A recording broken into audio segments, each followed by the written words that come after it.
Okay, before you zone out and look away from the video, I want to explain to you in advance why I'm actually producing a video on how to replace the battery in your vehicle, which is something that probably 90% of the people who are out browsing YouTube looking for this kind of help already know how to do.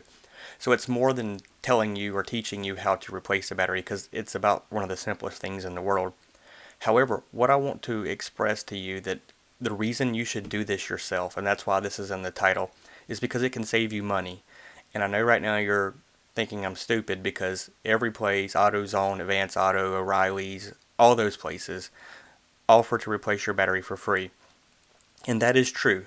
But let me explain something that you might can gain by replacing it yourself. One, there's the possibility that your car can't start and you have to get a ride there, in which case they can't replace the battery because you can't even get the vehicle there, assuming you don't have jumper cables or something. But here's the important reason. Remember, everything in life is negotiable. There are books out there on that. I'm not going to get into that with you. But I have had great success with this through the years, and that's why I'm sharing this with you. I want to share a tip with you.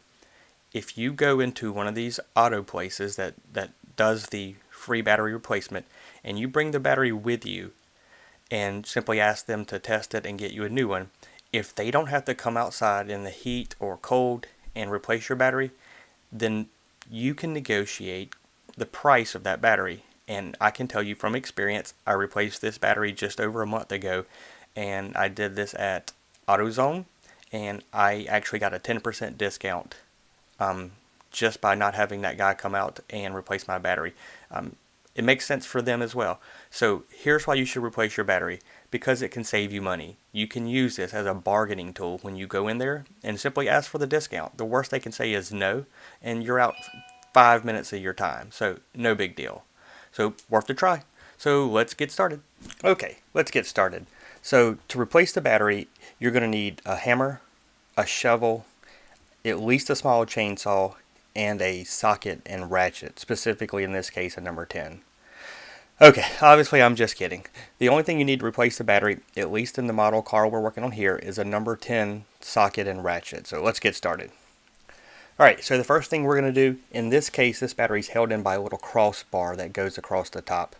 It's got a number 10, so I'm going to take the bolt out one side. The other side is loose enough that I can just pull it out, and it's just a little hook on the bottom. And you'll see the hook. It just hooks into a hole at the bottom. Nothing to it. Now we need to make sure that we get these, basically the connectors that connect onto the clamps that connect onto the terminals. This uses a number 10 as well. And just be really careful when you're doing this that your socket and ratchet don't touch between post or any metal part of the car, because you could short this out. If they're tight or they're corroded, you may take a little hammer or wrench and kind of tap on it to loosen it up. Once you get the terminals off, kind of set them aside, and then we're going to lift the battery out. Obviously, batteries aren't the lightest thing in the world, but they're not super heavy, so most people shouldn't have any trouble getting one out. Then we're going to go to the store, negotiate our great 10% discount or more, come back with our new battery, as you see here.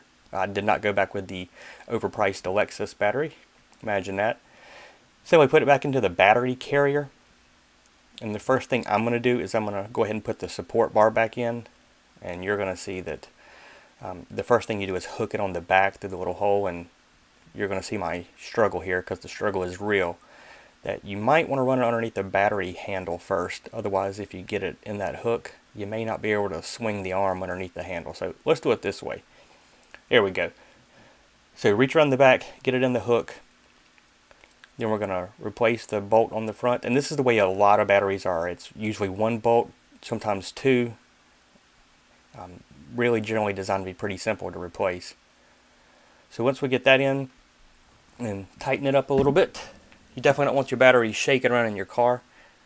It gets shooken around enough. So after that, we need to make sure that we replace the, we need to make sure our terminals are clean. And mine were in pretty good shape, but if they're not, maybe pick up some battery cleaner and like a little wire brush and clean them off beforehand. But again, mine were pretty good shape, so I'm going to just put it back on. I'm going to tighten it up again. Be careful when you're tightening up the positive, at least. I would just say just observe precautions on either, that your socket, your ratchet does not touch anything metal, including this cross member bar that you see.